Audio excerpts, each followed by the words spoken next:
कुरुक्षेत्र, जहां गृह मंत्री अमित शाह जनता को संबोधित कर रहे हैं। क्या कुछ कह रहे हैं, सुनवा देते हैं आपको। इसके सभी उद्देश्यों की सफलता के प्रति गीता महोत्सव जा रहा है।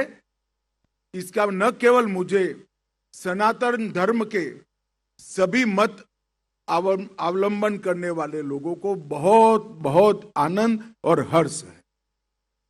मित्रों, मनोहर जी ने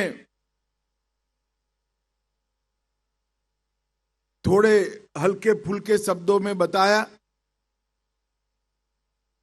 कि देश सच्चे रास्तों पर चल रहा है।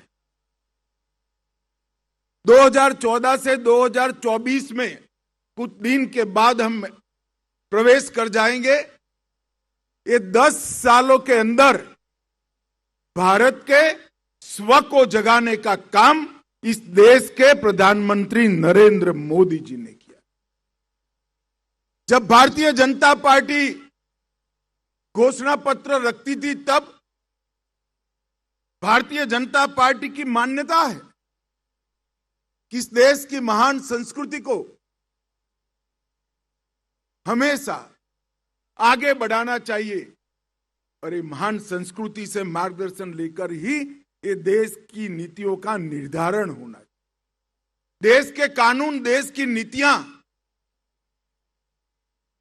भारत की भूमि की सुगंध वाले होने चाहिए और इसके लिए भारतीय जनता पार्टी ने कई लक्ष्य रखे थे। हमारे चुनावी घोषणा पत्र में हम रखते थे कि एकता और अखंडता का अगर मूर्त स्वरूप जमीन पर लाना है, भूमि पर लाना है, तो धारा 370 समाप्त हो जानी चाहिए और कश्मीर का हमेशा के लिए भारत के साथ जुड़ा होना। अगर धार्मिक और सांस्कृतिक पुनर्जागरण की शुरुआत करनी चाहिए तो प्रतीकात्मक रूप से श्री राम जन्मभूमि मंदिर का निर्माण होना चाहिए और ये देश को 7 अक्षमें पंथ निरपेक्ष बनाना है तो ट्रिपल तलाक जैसे कानून जो धर्म विशेष के लिए बने हैं उसको समाप्त कर दे। और मोदी जी ने ये 10 साल के अंदर राम मंदिर बनने की शुरुआत भी हो गई और 22 जनवरी को रामलल्ला अपने निज घर के अंदर प्रस्थापित भी हो जाए। धारा 370 समाप्त हो चुकी है। इसके साथ साथ काशी विश्वनाथ कॉरिडोर,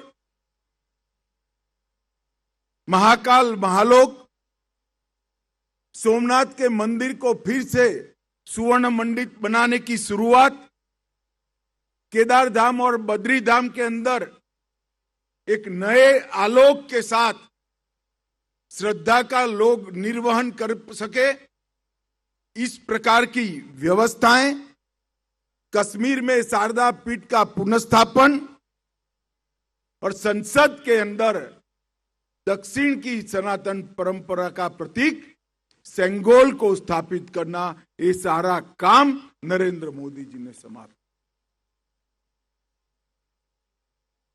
और मुझे आनंद है कि जो संत गण यहां पर बैठे हैं, उन्होंने सदैव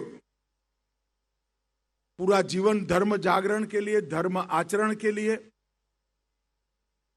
उपदेश भी दिया और समाज का मार्गदर्शन भी किया है। और आज गीता महोत्सव के अंदर मैं आया हूं, तब मैं जरूर कहना चाहूंगा,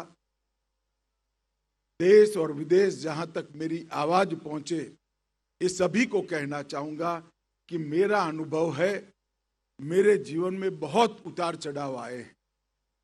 मेरा स्वाभाविक कुछ ऐसा है कि उतार चढ़ाव आना स्वाभाविक।